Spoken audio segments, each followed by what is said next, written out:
Message d'Emmanuel Daguet. Prévisions énergétiques de juillet 2015. Surprise du changement de réalité. Mes amis magnifiques, c'est un honneur pour moi de communiquer avec vous de cette façon. Au nom de toute l'humanité, je vous remercie d'avoir choisi de vous engager sur un chemin spirituel qui aligne rapidement la conscience du monde aux états supérieurs d'existence. C'est grâce à vous que nous voyons les choses changer si vite.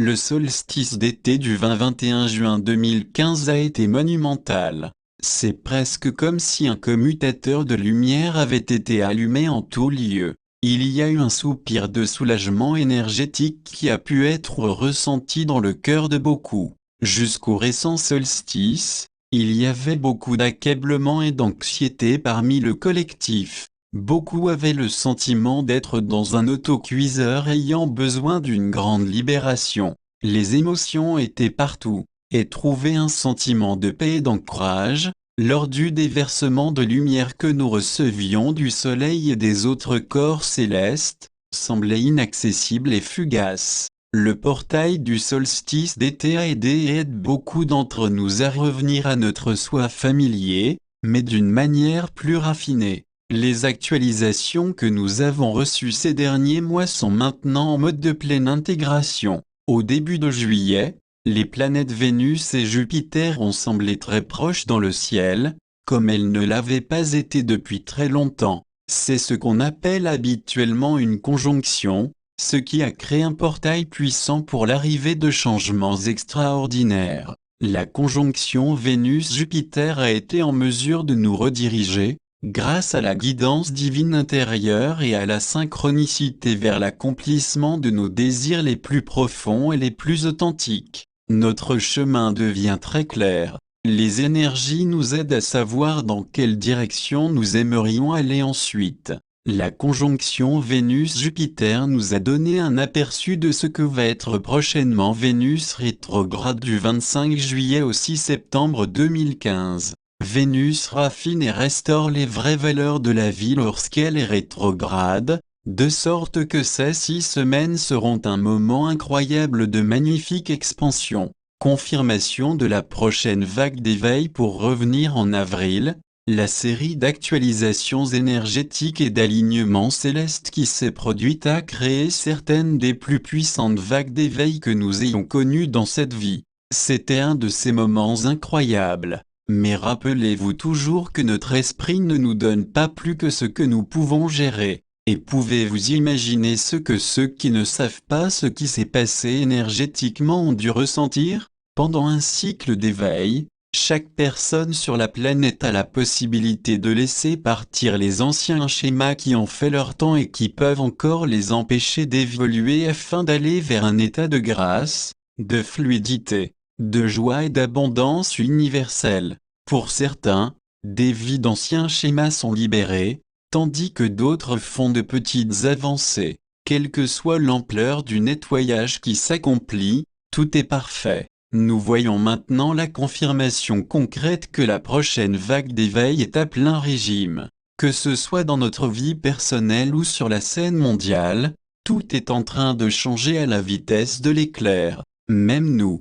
Cette nouvelle vague d'éveil se manifeste dans notre vie personnelle d'un certain nombre de façons. Nous ressentons un fort désir de nous aligner à tout ce qui renforce notre connexion à l'esprit. Des mémoires et des systèmes de croyances profondément enracinés venant du passé refont surface. Cela se produit à chaque fois qu'il y a de grands nettoyages en cours. Nous vivons des synchronicités quotidiennes et des moments de déjà-vu. Notre vision intérieure, ressenti, audition et connaissance sont claires. Nous devenons très conscients, attentifs à notre environnement. Nous avons des rêves lucides qui semblent très réels, presque comme si nous vivions dans d'autres mondes en même temps que celui-ci. De nouvelles idées sont en train de naître et elles peuvent avoir une influence sur l'orientation de notre vie personnelle et professionnelle. Nous faisons de plus en plus entendre notre voix, en nous exprimant plus pleinement, et non plus en cachant qui nous sommes.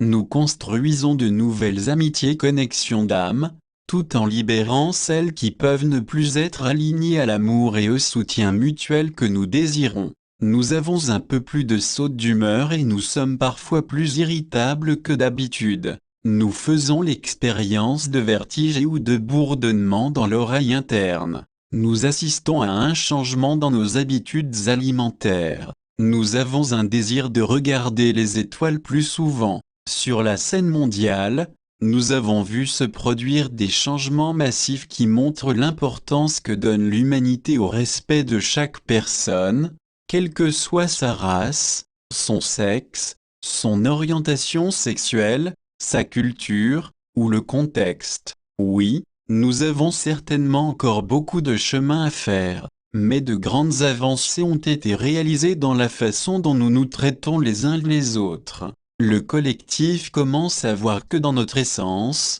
nous sommes tous les mêmes.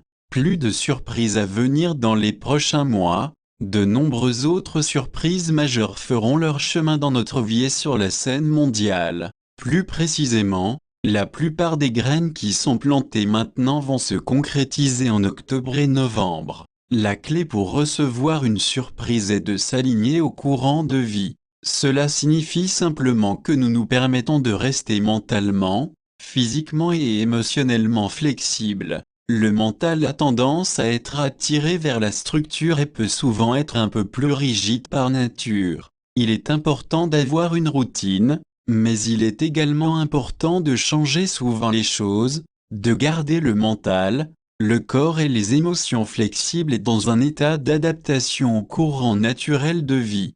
Création d'une réalité abondante. Lorsque les choses changent si rapidement, de nombreuses pensées flottantes commencent à circuler dans le monde. Comme le mental n'est pas très confortable avec autant de changements qui se passent à la fois, beaucoup de ces pensées flottantes mettent généralement en évidence des idées basées sur la peur, la croyance dans le manque qui circulent ensuite parmi le collectif. C'est parce que ce sont deux énergies avec lesquelles le mental a été habitué à fonctionner pour se sentir en sécurité. Une forme pensée flottante est tout simplement un schéma appris qui circule dans la conscience collective en se fixant sur ceux qui vibrent à une fréquence similaire. Comme beaucoup d'entre nous le savent, des leçons peuvent être apprises des schémas de manque, mais ces leçons se produisent généralement d'une manière difficile et inconfortable. J'ai le sentiment que vous êtes prêts, tout comme beaucoup de ceux qui sont sur le chemin de la guérison personnelle et de l'expansion, à laisser aller l'inconfort et les challenges qui vont avec les leçons d'apprentissage, en particulier ceux ayant à voir avec le manque d'abondance. La chose étonnante à propos des énergies dans lesquelles nous sommes actuellement, c'est que nous pouvons apprendre nos leçons rapidement et d'une manière plus facile et plus agréable. Cela implique généralement de ne pas trop réagir aux événements de la vie, mais plutôt de vivre comme un observateur, avec moins de jugement et plus de discernement. Nous méritons d'être dans la prospérité et d'expérimenter la vie à son maximum.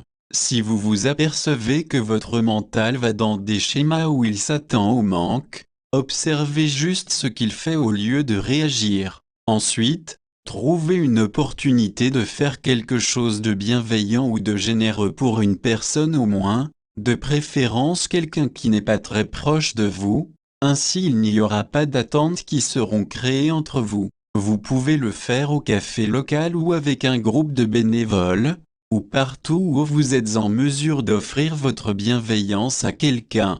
Puis voyez à quelle vitesse l'univers commence à vous ouvrir les portes. Le premier schéma que beaucoup de gens ont lorsqu'ils sont dans un état d'esprit de manque, c'est « où puis-je réduire certaines de mes dépenses, en particulier sur les choses dont je n'ai pas vraiment besoin ». Donc les premières choses qui sont supprimées sont probablement les choses qui leur apportent le plus. Cette tendance ne fait que perpétuer encore plus le manque, plutôt que de le changer. Alors, lorsque le manque apparaît, au lieu de renoncer à quelque chose qui nous nourrit, trouvons immédiatement une opportunité d'être au service de notre communauté locale en donnant de notre temps, des cadeaux et de l'énergie. Vous verrez alors à quelle vitesse l'énergie de manque va se dissoudre. Tout ceci étant dit, nous vivons dans la période que nous avons tout attendu, celle dont nos ancêtres ont parlé depuis des milliers d'années. Une conscience plus élevée est en train d'intégrer l'esprit et le cœur de chacun sur la planète. Oui, même ceux qui semblent toujours fonctionner dans l'ancienne énergie de séparation sont touchés par elle d'une certaine façon. C'est juste une question de temps avant qu'ils se fondent également dans la vague d'éveil déferlant désormais sur le monde. Jusqu'à la prochaine fois, miraculeusement votre, Emmanuel.